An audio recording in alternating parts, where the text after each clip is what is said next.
The day my ex-husband emptied our house, he thought he'd won, but he had no idea he was walking away from the one thing he could never replace.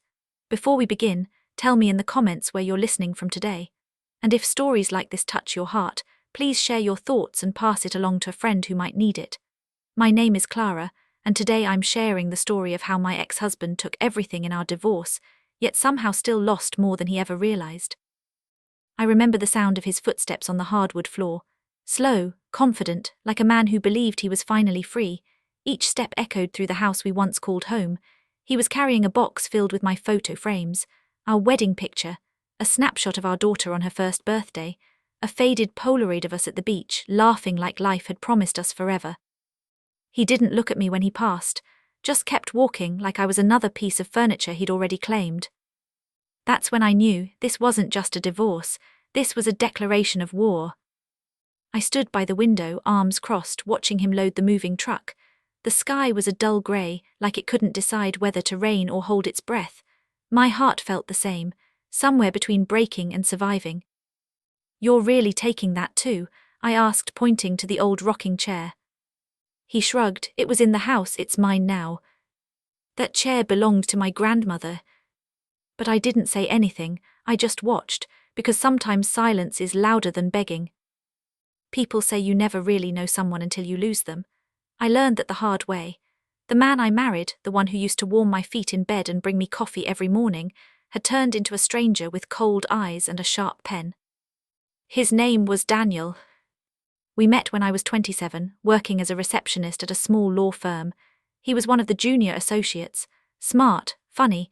He had this crooked smile that made you feel like you were in on a secret. He used to leave sticky notes on my desk. Little jokes, compliments. One day it said, "Coffee after work, I promise I don't bite." I laughed out loud in the middle of a quiet office. That was the beginning. We dated for 2 years before he proposed.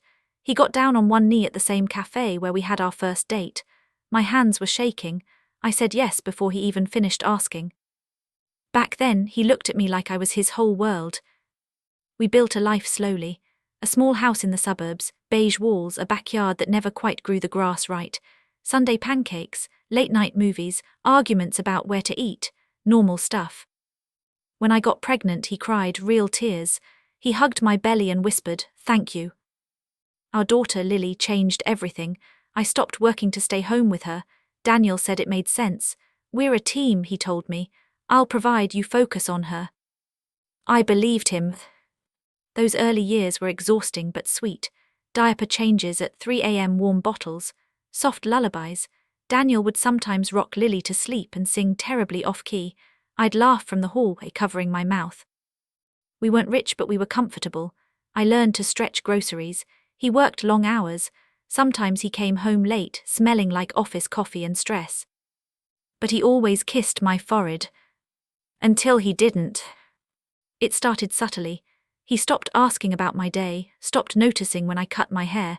His phone was always face down, always buzzing. "Work," he'd say, "clients." I tried not to be the suspicious wife. I didn't want to become that woman who checked phones and questioned every move, so I ignored the tiny voice in my head. Then one evening, Lily asked, "Why does Daddy smile at his phone but not at Mommy?" That hit me like a slap. I laughed it off. Maybe Daddy saw something funny. But that night, while Daniel was in the shower, I picked up his phone. My hands were sweating. The screen lit up with a message from a woman named Rachel. "Can't stop thinking about last night." My heart dropped to my stomach. I didn't open it. I couldn't. I placed the phone back exactly where it was, like touching it too much would burn me. For weeks I lived in a fog. I watched him, listened to his tone, studied his excuses. Late meeting. Dinner with a client. Conference out of town. I smiled, I cooked, I cleaned, I tucked Lily in every night. But inside, something was rotting. One night, after Lily fell asleep, I finally asked, "Is there someone else?" He froze just for a second, but it was enough. "No," he said quickly. "Where did that come from?" "Your phone, you're distant. I feel like I don't exist to you anymore." He sighed like I was annoying him. "You're overthinking. You stay home all day, Clara. Of course you feel bored." That hurt more than I expected. I nodded, apologized, because I still wanted to believe him. 2 months later, he asked for a divorce. Just like that, over dinner, while Lily colored at the table. I'm not happy, he said. I need more from life. I felt numb. Is it her? He didn't deny it. I didn't plan for it to happen. Of course he didn't. He moved out a week later. Lily cried for days. She kept asking when Daddy was coming back. I didn't know what to say. The divorce process was brutal. He hired a powerful lawyer from his firm. I had savings but nothing compared to him. He fought for everything. The house, the car, the furniture. Why are you doing this? I asked him during mediation. Lily needs stability. He looked me straight in the eye. I earned it.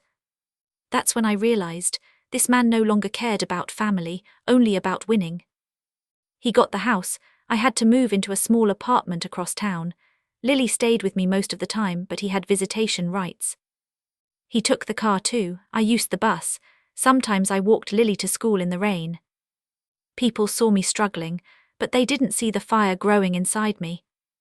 On moving day, when he came to collect his property, I stayed quiet. I watched him carry out pieces of our life like they were trophies. The couch where we watched movies. The dining table where Lily had spilled juice 100 times.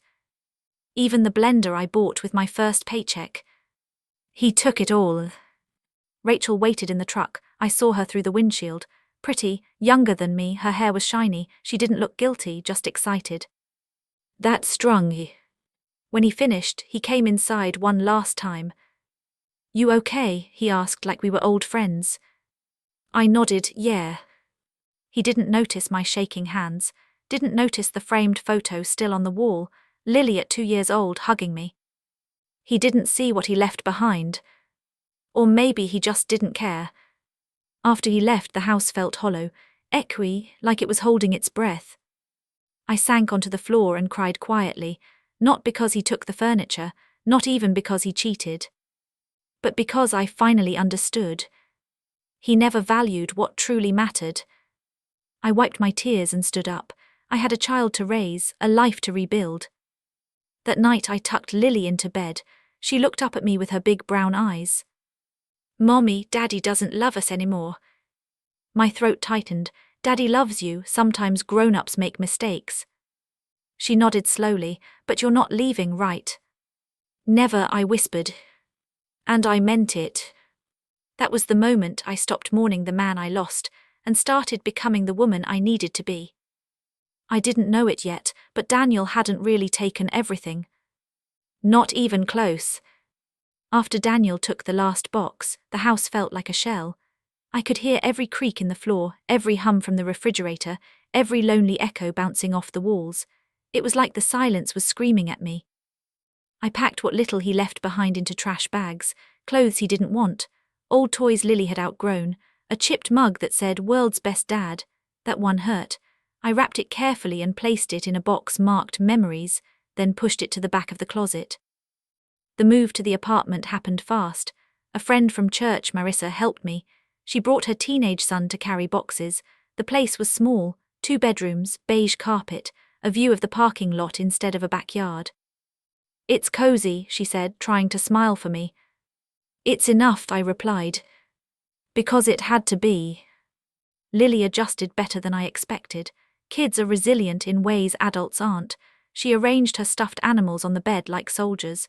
She liked the echo in the hallway. She said it sounded like a tunnel. At night, though, she crawled into my bed. Tell me a story, she'd whisper. So I told her made-up stories about brave girls and strong moms. I didn't realize I was really telling them to myself. Daniel started coming around every other weekend. He'd pull up in his new SUV, windows tinted, music playing. Lily would run out, excited. I always stood back. Rachel came with him sometimes. She never got out of the car, just waved. I forced myself to wave back. My stomach twisted every time. You don't have to be nice, Marissa said once. I don't want Lily to feel tension, I replied. Because no matter what he did to me, he was still her father. Financially, things were tight. Child support came late and never enough. I found a job at a daycare. It didn't pay much, but it came with discounted care for Lily. My hands were always smelling like disinfectant and baby powder. My back hurt from bending all day, but when those kids hugged me, something inside healed a little. One afternoon, my manager pulled me aside. "Clara, you're good with the kids. Have you thought about training for early education?" I hadn't, I was just trying to survive, but her words planted a seed. I started taking online classes at night after Lily slept. I'd sit at the kitchen table with a cup of instant coffee and a notebook. My eyes burned, my brain felt slow. But I kept going. Meanwhile, Daniel's life looked shiny: new car, new girlfriend, vacations. He posted photos on social media, beach sunsets, fancy dinners. People would tell me, "I saw Daniel in Miami, he looks so happy." I nodded politely, went home, cried in the shower. But slowly something shifted. I stopped checking his pages, stopped caring where he went. Because my world was getting fuller. Lily joined a dance class. Every Tuesday evening I watched her in the mirror twirling in her pink tights. She waved at me mid-spin, I waved back. That was my luxury now. One evening, Daniel dropped Lily off late. "Sorry," he said, "traffic." I noticed a scratch on his car, deep, fresh. "You okay?" I asked. "Yeah, some idiot in a parking lot." I nodded, but something in his voice was off. He lingered in the doorway. "Rachel and I moved in together," he said. My heart skipped, but I kept my face neutral. "Okay." "She's great with Lily," he added like he needed approval. "That's good," I replied. He looked surprised, maybe he expected jealousy, tears, anger. But I was tired of giving him power. As he walked away, I saw his shoulders slump slightly. It was the first time he didn't look victorious. Weeks passed, months. I finished my certification, got a small raise. It felt like winning the lottery. I celebrated with Lily. We bought pizza and soda, sat on the floor and laughed. "You're my hero," she said with cheese on her chin. I hugged her tight. "You're mine." Then something unexpected happened. Daniel called me one night past midnight. "Clara," he said, voice shaky, "can we talk?" I hesitated. "Is Lily okay?" "She's fine, she's asleep." "Then what is it?" Silence. Then Rachel left. I closed my eyes. I didn't feel happy, I didn't feel sad, just empty. "Okay," I said. "She said I'm selfish," he continued, "that I don't listen, that I only care about myself." I almost laughed, almost. "What do you want me to say, Daniel?" "I don't know, you always understood me." I thought of the nights I waited for him, the excuses, the lies. "Did I asked quietly. He didn't answer. "I have work in the morning," I said. "Good night." I hung up and sat in the dark. My heart wasn't racing, my hands weren't shaking. That's when I knew. I was free. Over the next weeks he started calling more, asking about Lily, asking about me. "How are you really?" he'd say. "Fine," I'd reply. I didn't offer details, he didn't deserve them anymore. One afternoon, Lily came home from his place unusually quiet. "What's wrong?" I asked. "Daddy was yelling on the phone," she said. "He said he might lose his job." My stomach dropped. "What happened?" "He said his boss is mad because of money stuff." That night I lay awake. I didn't want him to suffer, not really, but I also didn't feel responsible. Days later, I ran into one of his old co-workers at the grocery store. "Clara," she said. "Wow." "Hi," I replied, awkward. "How are you?" "Good, you?" She hesitated. "Did you hear about Daniel?" "No." "He got fired, something about mishandling client funds." My heart pounded. "What?" "It's bad, they're investigating." I drove home in silence. I didn't know what to feel. Shock, pity, a strange sense of balance. When Daniel showed up that weekend, he looked different, thinner, tired. "Can we talk?" he asked. I nodded. We sat on opposite ends of the couch. The same couch he had taken, now sitting in Rachel's apartment. Funny how life works. "I messed up," he said. "I lost my job, Rachel left, I don't know what I'm doing anymore." I listened. I thought money meant success, he continued. Winning, being better than everyone. I stayed quiet. I took everything from you, he whispered, and I still lost. That was the first time he said it out loud. Daniel, I said softly, you didn't take everything. He looked at me. What do you mean? I still have Lily. I still have myself. That's more than furniture. His eyes filled with tears. I miss us, he said. I shook my head. We don't exist anymore. Silence fell between us, heavy but honest. I'm sorry, he finally said. I believed him, but it didn't change anything. He left shortly after. I watched from the window as he walked to his car, shoulders hunched. For the first time he looked small. And that's when I understood.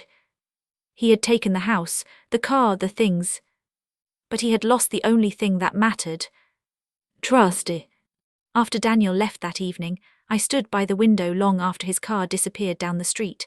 The sky was deep purple, the kind that comes just before full darkness. Streetlights flickered on, one by one, like quiet witnesses to everything that had already happened, and everything still waiting to unfold. I didn't feel victory. I didn't feel relief either. What I felt was a strange calm, the kind that comes after a storm when you're still soaked but the thunder has finally moved on. Lily was in her room building a castle out of books and pillows. I watched her through the doorway. She was humming to herself some tune she probably picked up at dance class. Carefree, innocent.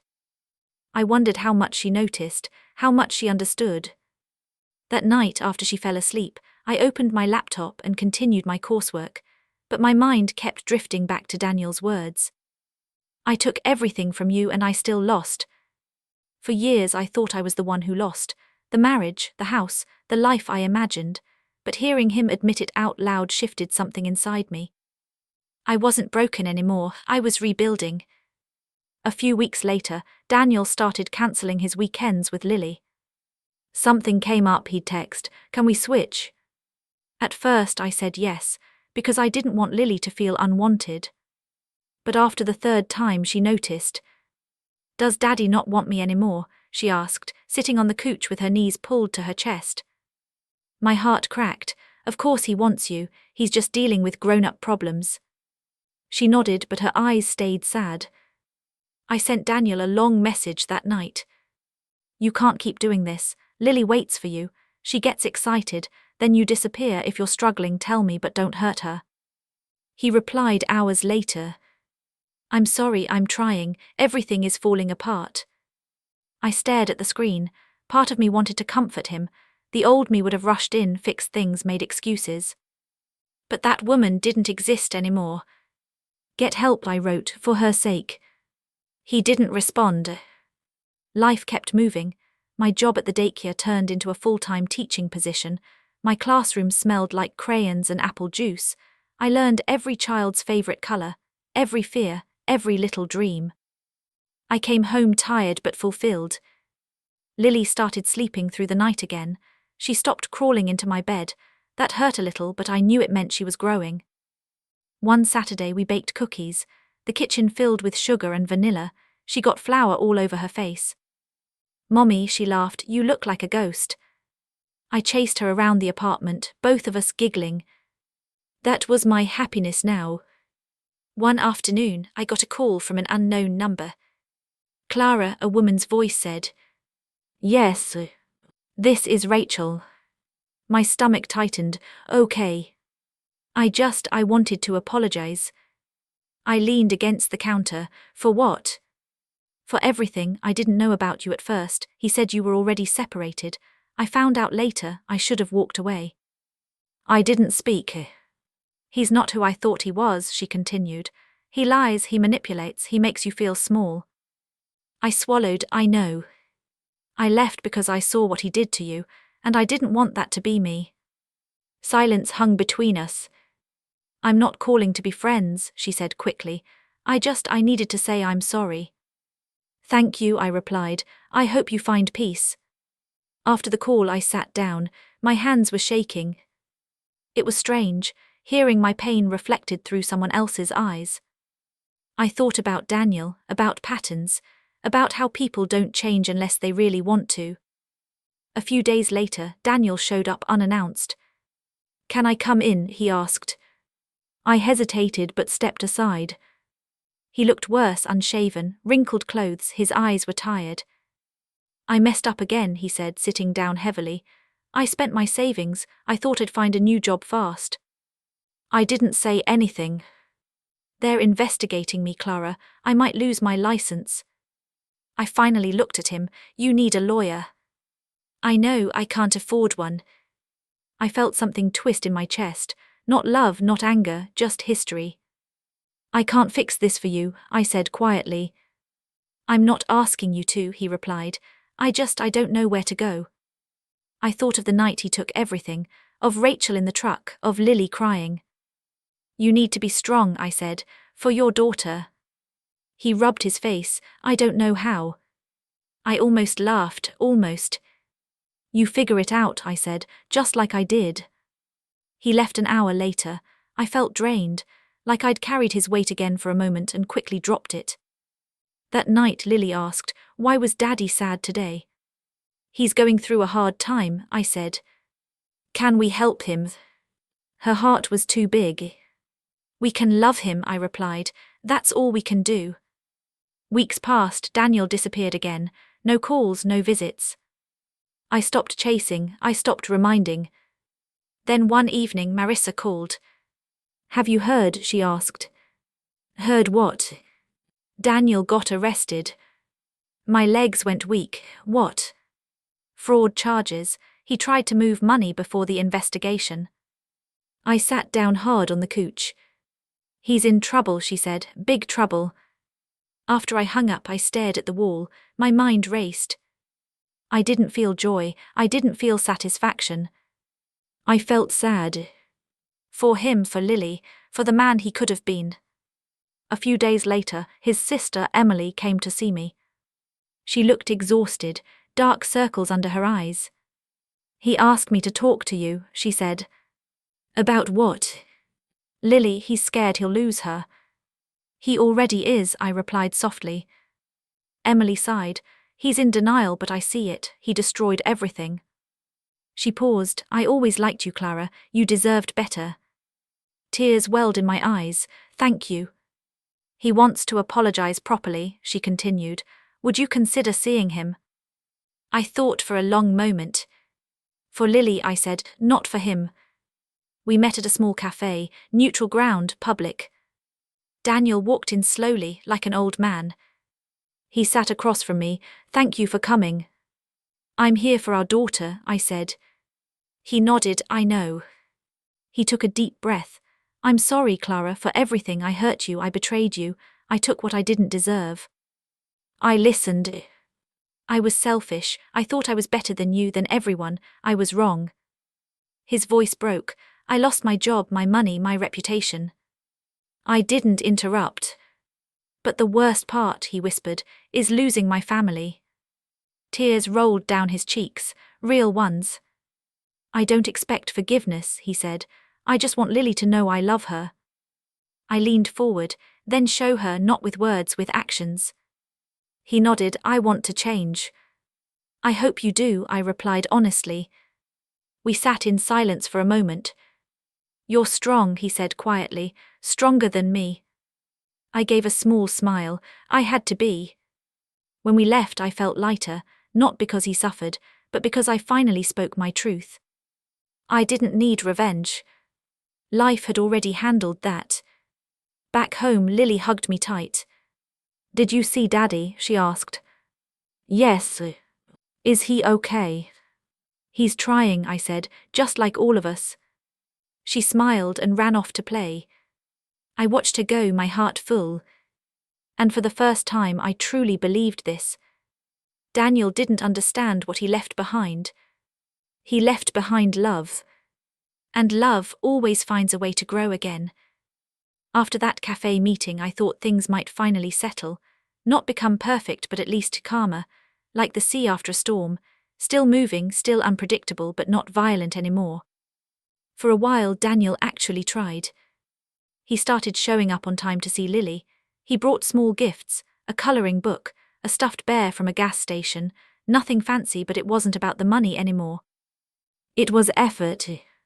Lily noticed. Daddy didn't cancel, she whispered to me one Friday night, like she was afraid saying it out loud might jinx it. I'm glad, I smiled. So was I. They'd sit on the living room floor and play board games. Daniel would let her win, making dramatic sad faces when she beat him. She laughed so hard her whole body shook. Seeing them together hurt and healed me at the same time. But the calm didn't last. One evening Daniel called me, his voice tight. They froze my accounts, he said.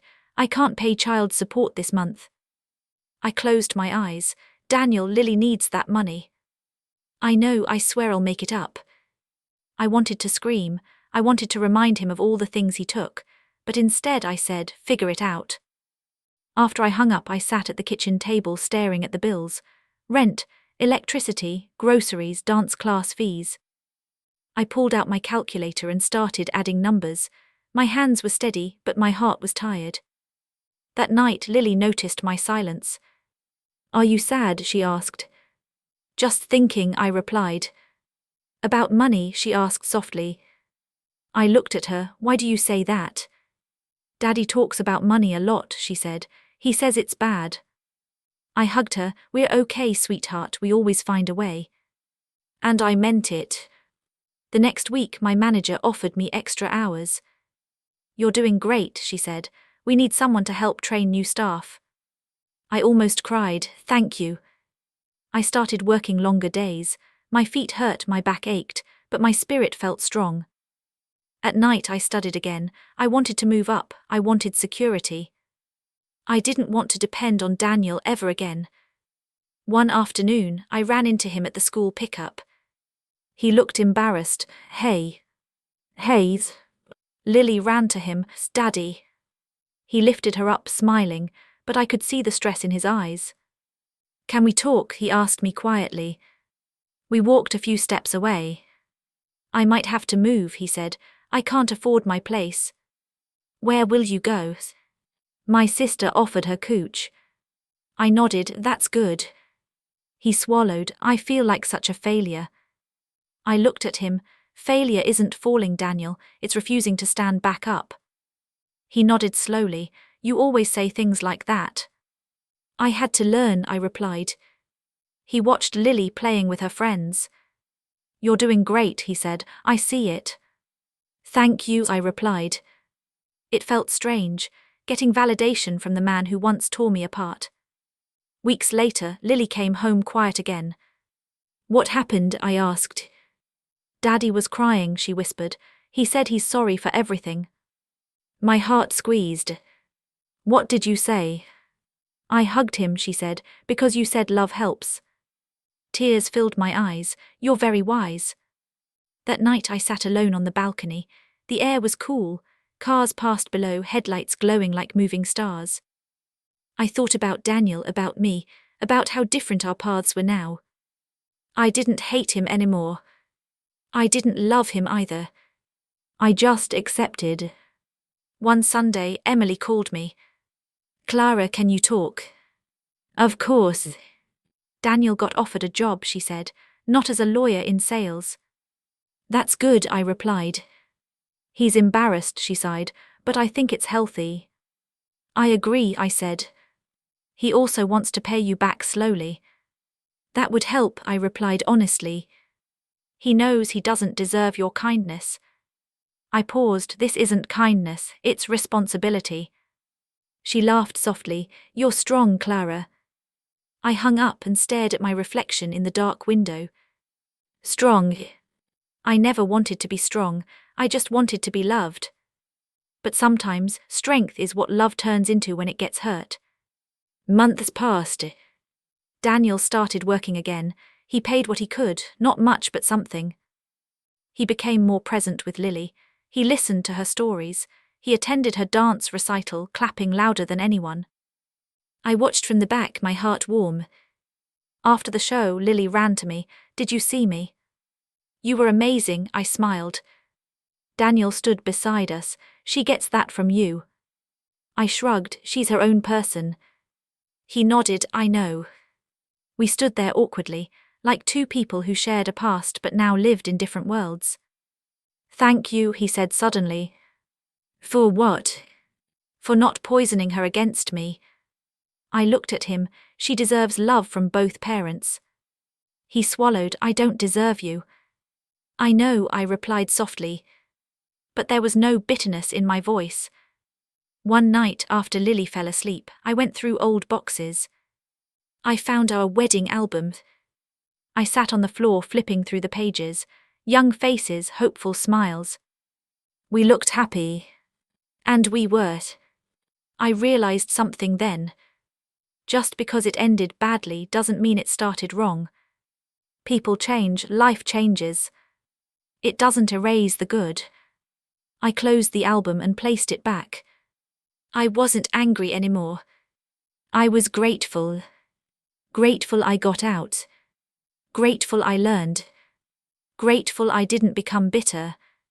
A week later, Daniel texted me. "Thank you for believing in me when I didn't deserve it."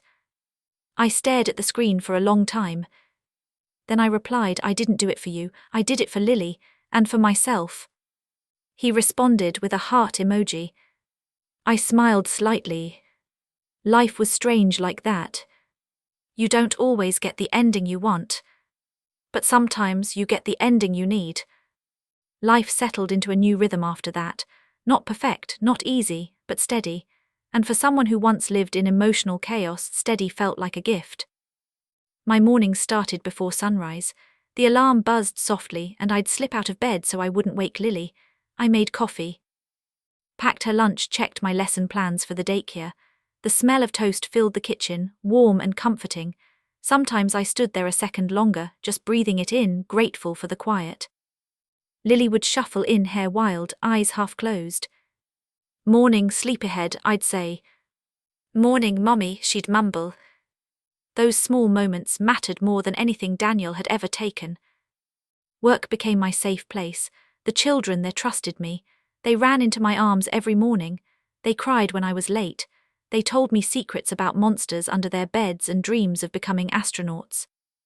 One little boy, Tyler, once looked at me and said, "You smile with your eyes."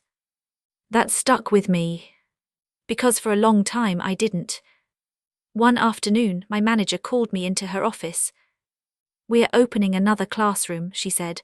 "I want you to lead it." My heart jumped, "Really?" "You've earned it," she smiled. I walked out feeling taller, stronger, like I finally owned my own life. That evening, I took Lily for ice cream to celebrate. "What are we celebrating?" she asked. "My new job position." She gasped dramatically. "Does that mean more ice cream?" I laughed, "Maybe sometimes." She wrapped her arms around me. "I'm proud of you." I swallowed hard. "Thank you." A child shouldn't have to say that, but it meant everything. Daniel kept his distance emotionally. He stayed respectful, polite, almost careful. One evening after he dropped Lily off, he lingered. "You look different," he said. "How? Happier?" I smiled. "I am." He nodded slowly. "You deserve that." We stood there awkwardly. "Clara," he finally said, "I don't regret leaving you." My heart tightened. I regret how I left and what I did. That was progress. I had to lose everything to see what mattered, he continued. I met his eyes. Some people never see it. He nodded. "I'm trying to be better," he said. "For Lily," I replied. "For her," he agreed. After he left, I locked the door and leaned against it. I didn't feel pain, I felt closure. Months passed. Daniel's legal issues dragged on. He avoided jail but lost his license permanently. He tried to act strong for Lily, but I could see how it crushed him. One day he showed up with a buzzed haircut. "New look," I joked. "Fresh start," he smiled weakly. I respected that. Lily started asking questions. "Why does Daddy wear his suits anymore?" "People change jobs sometimes," I replied gently. "Is he sad?" "Sometimes." "Are you sad?" I shook my head. "Not anymore." She smiled, good. That night she drew a picture. It was me, her and Daniel holding hands, but I noticed something. Daniel was standing a little farther away. She had drawn it that way. Kids see more than we think. One afternoon, Rachel texted me unexpectedly. I heard Daniel lost his license, I'm sorry. I hesitated but replied, thank you. Are you okay? She asked. Yes, actually I am. I'm glad, she said, you're strong. I put my phone down, realizing something. Even the woman who hurt me could see my growth. That meant something. One weekend, Emily invited us to a family barbecue. You don't have to come, she said, but Lily misses her cousins. So we went. The smell of grilled meat filled the air. Kids ran around screaming. Music played from a small speaker. Daniel was there. He looked nervous when he saw me. But I smiled. Hi. Hi. We stood near each other but not too close. Lily played with her cousins. Emily pulled me aside. Thank you for coming, it means a lot. For Lily, I replied. Daniel's mother hugged me tightly. I'm sorry for everything, she whispered. You deserved better. Tears welled in my eyes. Thank you. That day felt healing, like closing a chapter properly. On the drive home, Lily said, it was nice today. Yes, it was. I like when everyone gets along. Me too. She was quiet for a moment, then she said, I don't want you and Daddy to be married again. I glanced at her. Why?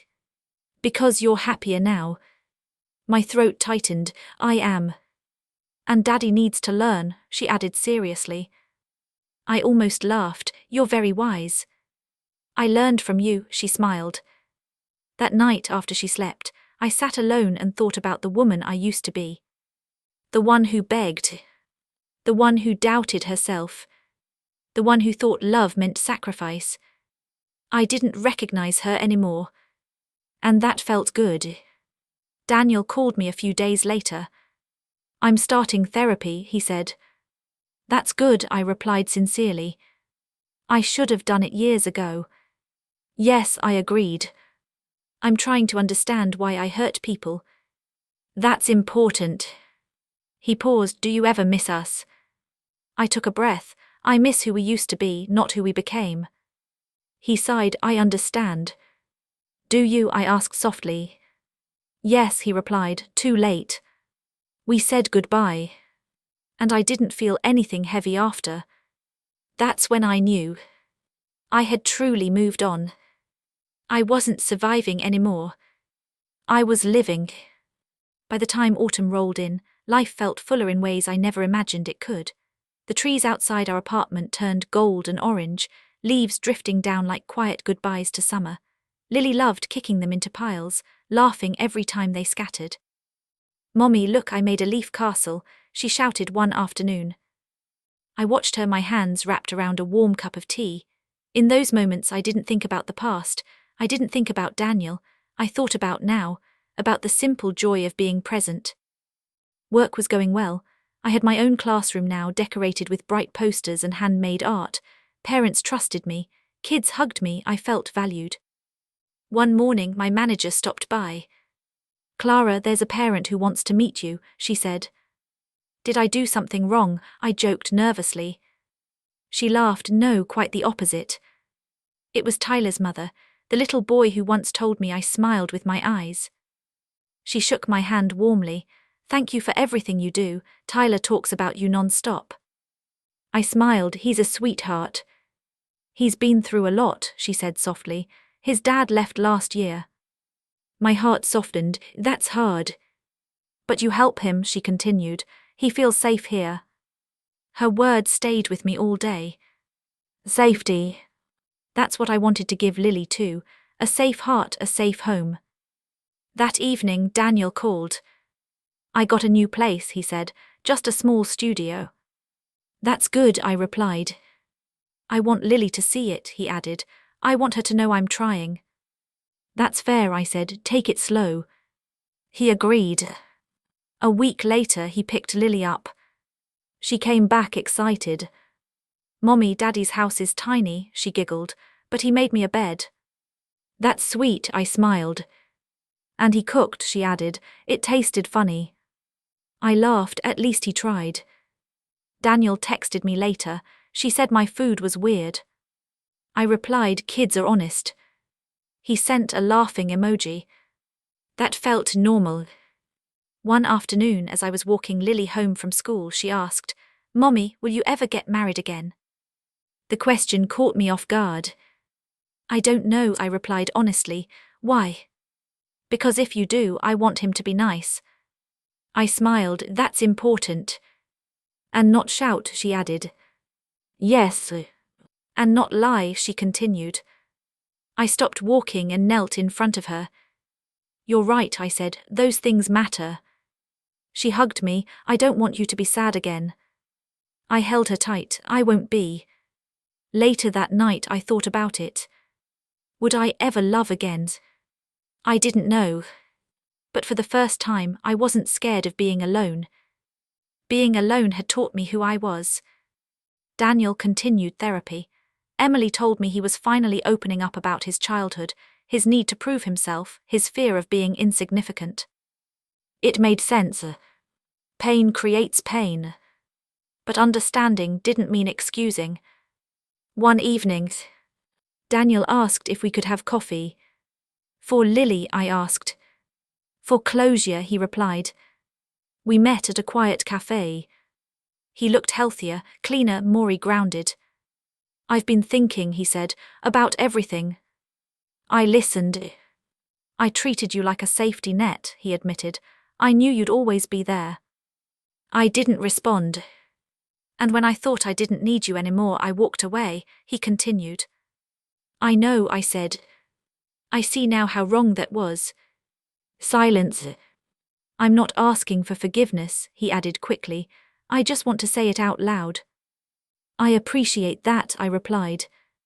"You're doing great," he said. "You always were, I just couldn't see it." "That's not my burden anymore," I said softly. He smiled sadly. "No, it's mine." We sat there quietly. "I hope you find happiness," he said. "I already have," I replied. And I meant it. At work we held a fall festival. Kids wore costumes. Parents brought food, music played. Lily dressed as a butterfly, pink wings, glitter. She ran up to me. "Do you like it?" "I love it." Daniel came too. He stood back watching. We shared a look, not romantic, not painful. Just respectful. That felt like growth. As winter approached, I decorated our apartment. Simple lights, paper snowflakes Lily cut out herself. "Can we get a tree?" she asked. "A small one," I smiled. We placed it near the window. She hung every ornament on the same branch. "Spread them out," I laughed. "But they like each other," she insisted. I let it be. Some nights I sat by the window watching snow fall. I thought about how far I'd come. From begging to breathing. From crying to calm. Daniel had taken everything that could be carried away. But he couldn't take my heart. He couldn't take my growth. He couldn't take my future. One evening I got an email.